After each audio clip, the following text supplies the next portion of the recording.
police dog was going to search her car. 24-year-old Evelyn Bruton has been a state corrections officer working with prisoners for nearly 2.5 years. But she spent this day in custody while in her corrections uniform and surrounded by Miami-Dade police officers. Miami-Dade police also sent their Narcotics Bureau detectives to the scene. The Florida Department of Corrections says the day started when an inspection checkpoint was set up at 6 in the morning for all vehicles going into the Everglades Correctional Institution. That's because authorities say they received a tip that Bruton was bringing contraband into the facility, and when they approached her car for a canine inspection, she took off. She was stopped here at Southwest 152nd Street and the Florida Turnpike. The incident prompted the Department of Corrections to release a statement saying it's committed to keeping illegal items out of its facilities and keeping them safe. A spokesman added the department has zero tolerance for the introduction of contraband, and any officer found to be engaging in the introduction of contraband is subject to arrest and dismissal. Welcome to the Convict Podcast, folks. I'm your host, Moliere Dimash, and today we're starting a new segment called Chicken Day. For folks that's familiar with Department of Corrections, you know Chicken Day is when it goes down. Normally when, officers and inmates have relationships, and as far as the male prisons go, it goes down on Chicken Day because that's the one day everybody gets out of the dorm. Now, all of the snitches, if they find out, if they get whiff of an inmate staff relationship and they want to tell, they're going to be at the door, debating on whether they're going to go get that chicken or they're going to stay and try to keep their eyes on things. You know what I mean? The chicken is like the only real meat you get in the Department of Corrections, and nobody's going to miss Chicken Day. So 9 times out of 10, that one day out of the week, when they serve the chicken, that's the time to get it on. And this segment is dedicated to Chicken Day. And this is when we're gonna talk about what happens. We're going to talk about staff offender relationships and sex in the male prisons and the officers that go down for it. I'm introducing new content to my channel all the time. You know what I mean? Like from DR Court to Chicken Day. And it's because, like I've been telling you guys before, I'm the most imitated on the prison channels. Point blank, period.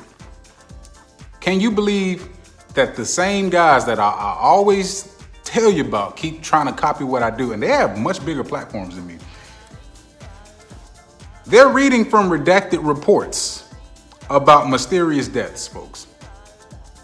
They didn't finally grow them some. And they, I guess I had to be like the guinea pig to see if, what the reception would be about that kind of content.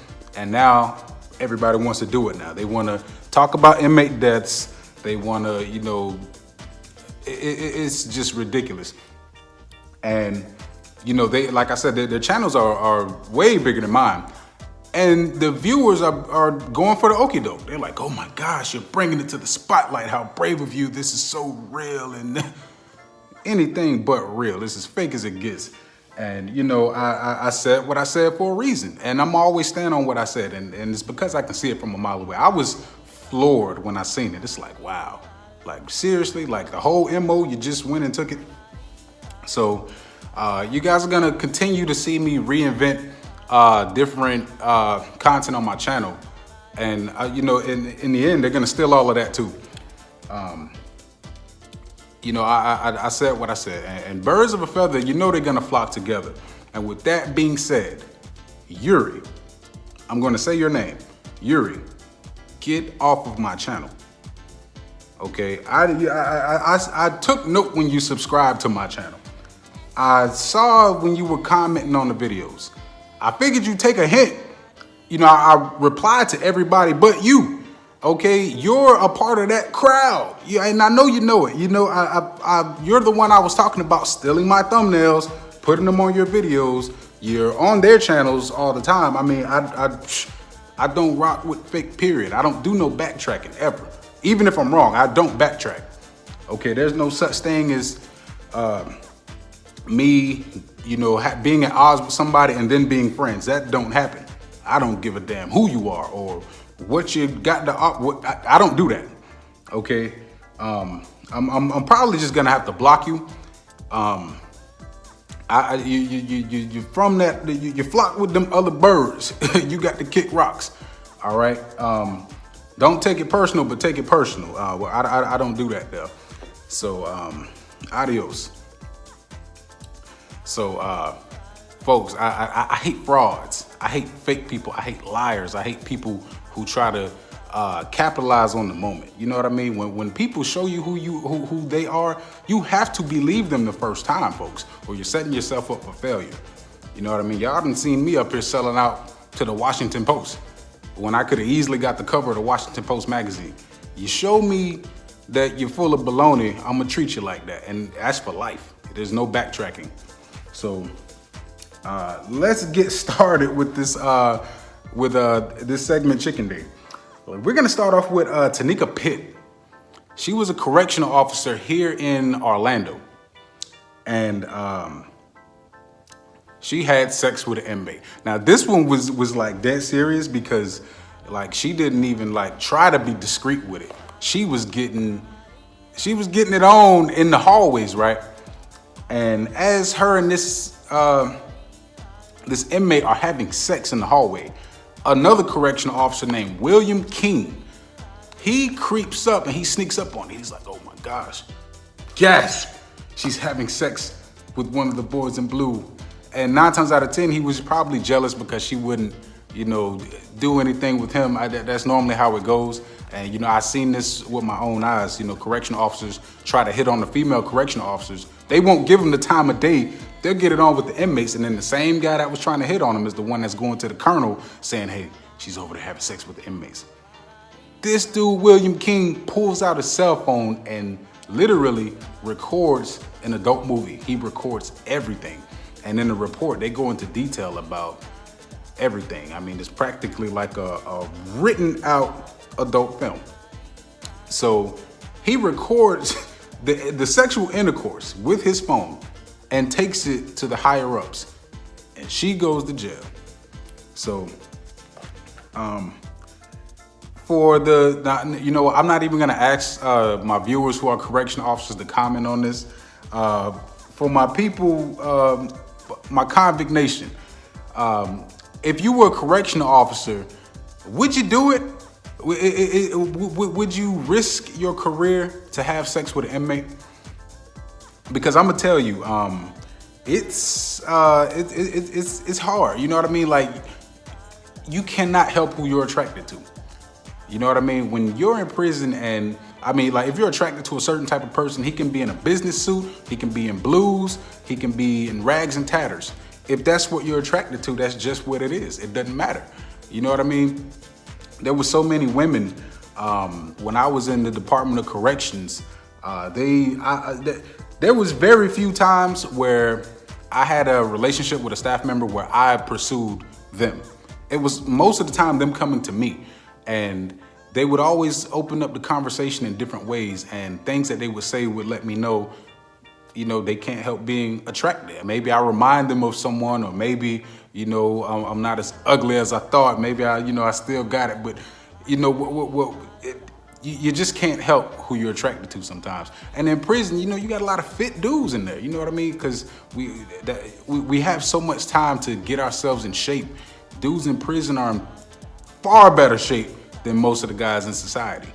You know what I mean? So, if women are going into these prisons and dudes are jacked up and in shape and all of that, it doesn't matter what kind of uniform that they're wearing. And me, I always made sure that I had designer blues, you know what I mean? And one woman told me, she was like, I can tell by the way that you dress in prison that on the streets, you were like really GQ. And it's true.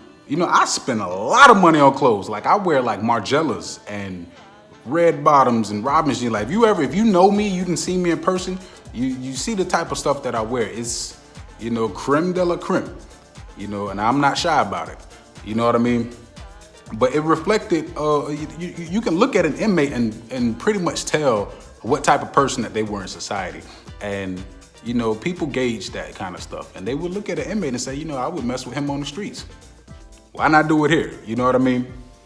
So next, we're going to talk about Crystal Royal.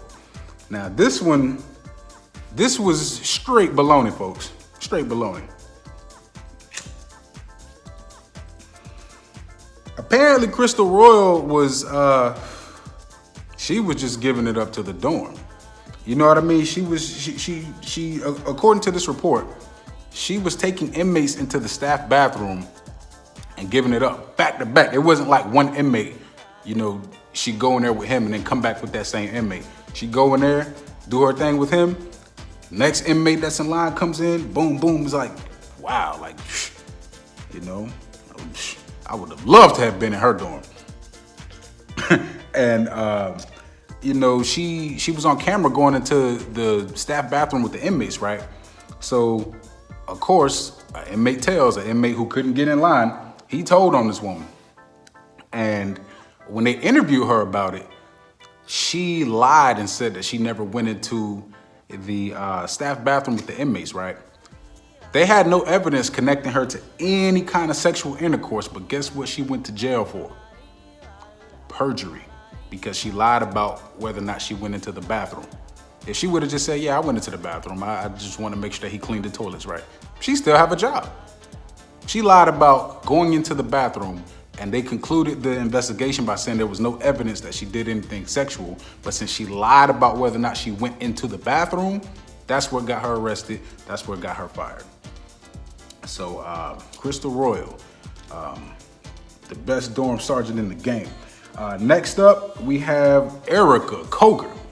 Now, you guys probably remember in a past video, I told you I don't like her. You know what I mean? I actually wrote about her in the book and how something she did set up a chain reaction that ended up getting me placed on CM. So with her, you know, this was the one that robbed me. She robbed me from my canteen, and you know, I was the tattoo man. I was drawing portraits. I was hustling from the land in order to pay the laundryman to keep my blues in order so that I look good in there. And she robbed me. And, you know, instead of taking it on the chin, I wrote it up because the laundryman, he had a bone to pick with me about that. And when I came back to him to get more blues, he wouldn't do it. So, you know, that really upset me because I cherished my appearance in there. I always made sure that even, I don't care if I was going to confinement, I need a button-up set, straight up, because I know ain't nobody else on the compound. They wearing them new school blues to wear. You know, they don't even got belt loops for their belts. I got all that. I got pockets. I got my boots are polished. My boots are waxed. I get waxed, man. I could teach you all kind of stuff about being GQ in prison, but she interfered with that, and it really upset me. And apparently, she was having sex with inmates. Now you can look at this and say, hey, well, maybe these were good officers. You know, they were having sex with the inmates. Koger was on the beatdown crew. She didn't waste no time putting a boot print in the side of a man's head. So, you know, she was kind of like straddling the fence. You know what I mean? And she apparently gets into a relationship with inmates Burgess, Cerency, and Dorvilis.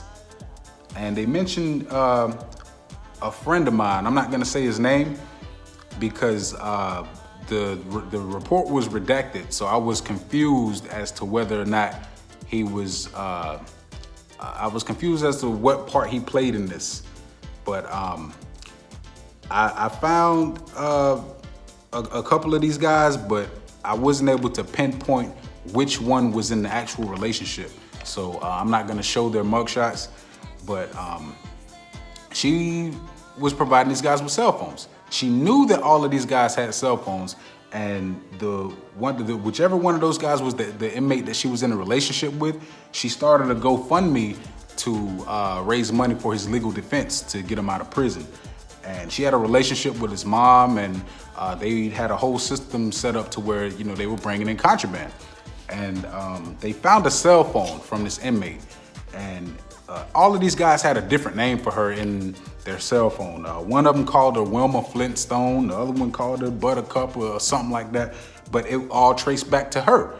And there was a snitch involved. As a matter of fact, according to the report, the inmate she was in a relationship told everything. once he got caught, he told them, yeah, I was in a relationship with her. This is what she did and that. And I guess to avoid being prosecuted, he pinned everything on her. So she ends up getting arrested. And whatever her sentence was, she managed to get her record expunged. And she's a real estate agent in South Florida now. And, you know, like I told you, you guys got to remember, you know, correctional folk, when they leave, they coming somewhere near you. So she's, I guess, trying to get her act together in South Florida, selling homes.